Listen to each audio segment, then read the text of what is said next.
السلام علیکم ورحمۃ اللہ وبرکاتہ۔ الحمد للہ نحمده ونستعینه ونستغفره ونؤمن به ونتوکل علیہ ونعوذ باللہ من شرور انفسنا ومن سیئات اعمالنا من يهده الله فلا مضل له ومن يضلله فلا هادی له ونشهد ان لا الہ الا اللہ وحدہ لا شریک له ونشهد ان محمدا عبده ورسوله اما بعد اعوذ باللہ من الشیطان الرجیم بسم اللہ الرحمن الرحیم ولا يحسبن الذين كفروا سبقوا انهم لا يعجزون وأعدوا لهم ما استطعتم من قوة ومن رباط الخيل ترهبون به عدو الله وعدوكم وآخرين من دونهم لا تعلمونهم الله يعلمهم وما تنفقوا من شيء في سبيل الله يوفى إليكم وأنتم لا تظلمون رب اشرح لي صدري ويسر لي أمري واحلل عقدة من لساني يفقهوا قولي اللهم إنك عفو كريم تحب العفو فاعف عنا اللهم لا تدع لنا في مقامنا هذا ذنبا إلا غفرته ولا هما إلا فرجته ولا كربا إلا نفسته ولا ديما إلا قضيته ولا مريضا إلا شفيته ولا ميتا إلا رحمته برحمتك يا عزيز يا غفار آمین یا رب العالمین۔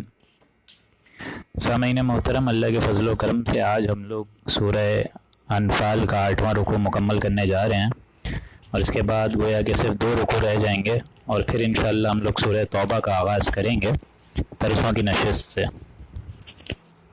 سورہ انفال میں جیسا کہ آپ سب حضرات کے علم میں ہے کہ غزوہ بدر کے معاملات کا ذکر ہے، گویا کہ یہ ان کفار کی، مشرکین مکہ کی عذاب کی پہلی شکل ہے جو کہ اس پوری کیفیت میں بیان کی جا رہی ہے۔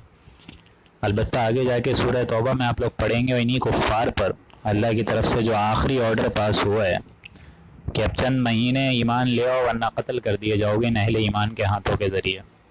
گویا کہ اب وہ دعوت اور تبلیغ کا مرحلہ جو کہ پیسو ریزسٹنس میں دور مکہ میں تھا، اب وہ طاقت اور ایک جمعیت اختیار کر گیا ہے، اور اب وہ ایک پیسو ریزسٹنس گویا ایک ایکٹیو ریزسٹنس میں کنورٹ ہو گئی ہے۔ تو یہاں دیکھیں اسی ایکٹیو ریزسٹنس کو، جس طرح آرمڈ کانفلکٹ ہوتی ہے تلوار سے تلوار لڑانا، اور یہ کہ اللہ کے دین کے غلبے کے لیے اور اللہ کا جو دین ہے اس کے نفاذ کے لیے، اس کی اقامت کے لیے، تن من دھن کی بازی لگانے کے لیے حد الامکان آخری کوشش کیا ہوتی ہے؟ وہ ہے جہاد فی سبیل اللہ۔ لہذا دیکھیں یہاں پہ اسی مقام کو ہائی لائٹ کر کے اللہ تعالیٰ فرما رہے، آج کا رکوع مبارک صرف 5 آیات پر مشتمل ہے، لیکن یہ سمجھیے کہ بہت ہی جامع ترین رکوع، اور یہاں ایک آئینہ بھی دکھایا گیا ہے مسلمانان پاکستان کو۔ ہم اہل ایمان جو کہ اس دور میں اس ملک میں سانس لے رہے ہیں، اسلامی ریاست اسلامک ریپبلک آف پاکستان، یہ ملک بھی ہم نے اسی وجہ سے حاصل کرا تھا کہ اسلام کا مطلب کیا، لا الہ الا اللہ۔ تو ان آیات میں ذرا اس ملک پاکستان کے اصل وجود کا اصل آئینہ دکھایا جا رہا ہے کہ ہم نے بھی یہ ملک جو حاصل کیا تھا، کیا واقعتاً اس میں اللہ کی شریعت اور اللہ کے احکامات کی پاسداری ہو رہی ہے، یا اس کے علاوہ باطل کے حملہ آوروں سے ڈر کر اپنی خواہشات نفس کی پیروی کی جا رہی ہے۔ تو یہاں ہم اسی طرز اور اسی طور طریقے سے اب آغاز کرنے جا رہے ہیں۔ اعوذ باللہ من الشیطان الرجیم بسم اللہ الرحمن الرحیم ولا يحسبن الذین کفروا سبقوا، اور کافر لوگ یہ نہ خیال کریں کہ وہ اللہ سے آگے نکل جائیں گے، یعنی اللہ سے سبقت اختیار کر لیں گے، یعنی اللہ سے بچ کے نکل جائیں گے، یہ نہ خیال کریں کافر لوگ۔ انہم لا یعجزون، وہ اللہ تعالیٰ کو ہرگز عاجز نہیں کر سکتے، ہرا نہیں سکتے۔ یعنی یہ کتنے ہی لوگ اللہ کی نافرمانی کریں، معصیت اختیار کریں، اللہ کے احکامات کو پس پش ڈال دیں، اور خاص طور پہ جنگ بدر کا جو معاملہ چل رہا ہے، اس میں جو 1000 کی نفری اہل ایمان سے لڑنے کے لیے نکل پڑی تھی اپنے تکبر اور غرور اور گھمنڈ کی زور پر اور اپنے زوم کی زور پر. تو یہ نہ سمجھیں کہ یہ 1000 کی نفری میں سے بھی جو کچھ لوگ بچ کر نکل گئے ہیں. اب ظاہر بات ہے 1000 پورے تو مطلب قتل نہیں ہوئے, کچھ لوگ جان چھوڑا کے دم دبا کے بھاگ بھی گئے واپس مکہ کی طرف. انہوں نے یوں سمجھیے کہ ہجرت اختیار کر لی کہ واپس وہاں چلے گئے. تو یہاں انہی لوگوں کو ایڈریس کر کے فرمایا جا رہا ہے, اور خاص طور پہ ہر اس انسان کو جو کہ کفر کی معصیت کی زندگی اختیار کر رہا ہے اس کو یہاں پہ ہائی لائٹ کر کے بتایا جا رہا ہے وَلَا يَحْسَبَنَّ الَّذِينَ كَفَرُوا, کافر لوگ یہ ہرگز نہ خیال کریں سبق ہوگے, وہ سبقت اختیار کر لیں گے, بچ جائیں گے. اِنَّهُمْ لَا يُعْجِزُونَ, وہ اللہ کو ہرگز عاجز نہیں کر سکتے, ہرا نہیں سکتے, پیچھے نہیں پھیر سکتے, اللہ کی تمام قوتوں سے وہ باہر نہیں نکل سکتے. وَأَعِدُّوا لَهُم مَّا اسْتَطَعْتُم مِّن قُوَّةٍ وَمِن رِّبَاطِ الْخَيْلِ, اور ان کافروں کے لیے جس قدر تم سے ہو سکے, جتنا حد الامکان کوشش تم سے ہو سکے ہتھیار جمع کرو اور گھوڑوں کا سامان بھی درست رکھو.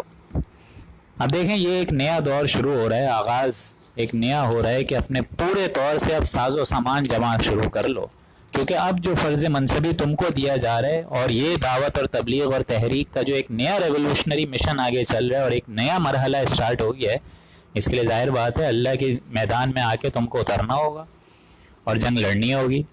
تو اس کے لیے یہاں پہلے ہی آرڈر دیا جا رہا ہے وَأَعِدُّوا لَهُم مَّا اسْتَطَعْتُم, ان کافروں کے مقابلے میں جتنی تمہاری حد الامکان کوشش ہے جمع کرو, اپنا ہتھیار جمع کرو, اپنا اسلحہ جمع کرو, سامان جنگ جمع کرو, گھوڑے جمع کرو, رسالے بناؤ. کفروا من قوة ومن رباط الخیل, اور اپنے گھوڑوں کو بھی درست رکھو, کیونکہ آپ سب حضرات کو معلوم ہے کہ یہ گھوڑے تیز رفتار ہوتے ہیں. اب اونٹ وغیرہ اور گائیں بچھیا یہ سب تو لے کر نہیں جا سکتا انسان وہاں جنگ میں. گھوڑے ہیں یہ تیز رفتار ہیں, جنگ میں استعمال بھی ہوتے ہیں. پھر چاق و چوبند گھوڑے, یہ تو عربوں کی ایک خاص یوں سمجھیے کہ شان و شوکت اور وجاہت تھی.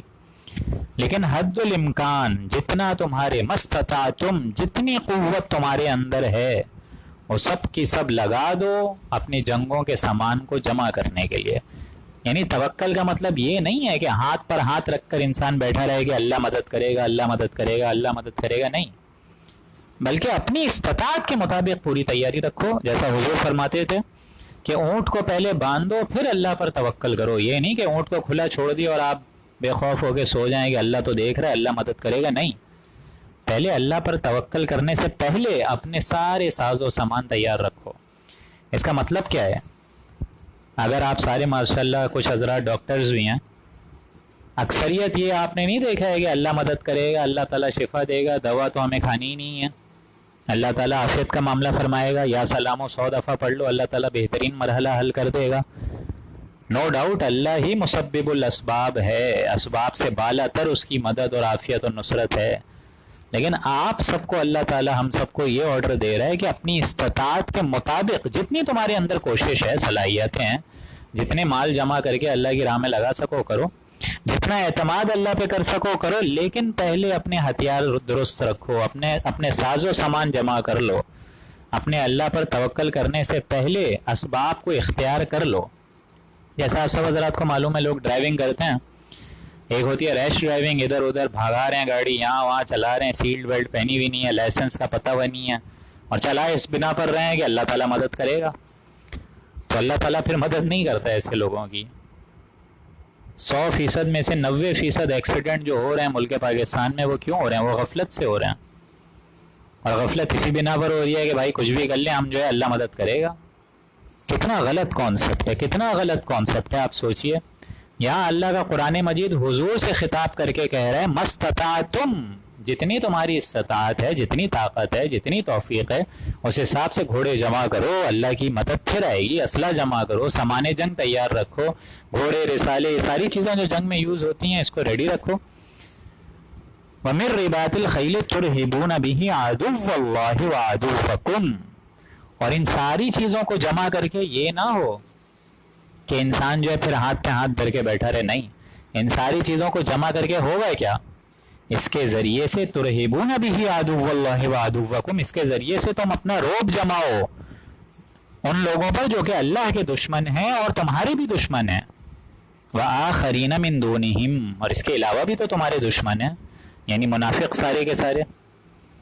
ان ساری چیزوں سے یہ جو آستین کے سانپ چھپے بیٹھے ہیں مدینہ کی ریاست میں، اور اسی طریقے سے مکے کے اندر بھی، کثیر تعداد تو مدینہ میں تھی منافقوں کی، لیکن ان سے بھی اپنے روب کو، اپنے ہتھیار کو محفوظ رکھو تاکہ ان پہ بھی ایک بھرم رہے، تمہارا روب رہے۔ اب یہ بہت اہم مسئلہ ہے، غور کرنے کی بات ہے کہ 60-70 اسلامی مملکت ہیں، 60-70 اسلامی ممالک تو ہیں نا یا نہیں ہیں؟ ان تمام ممالک میں ایٹمک صلاحیت کس ملک کو حاصل ہے مجھے بتائیے؟ ایٹمی پاور والا ملک کون ہے؟ یہ ملک پاکستان ہے۔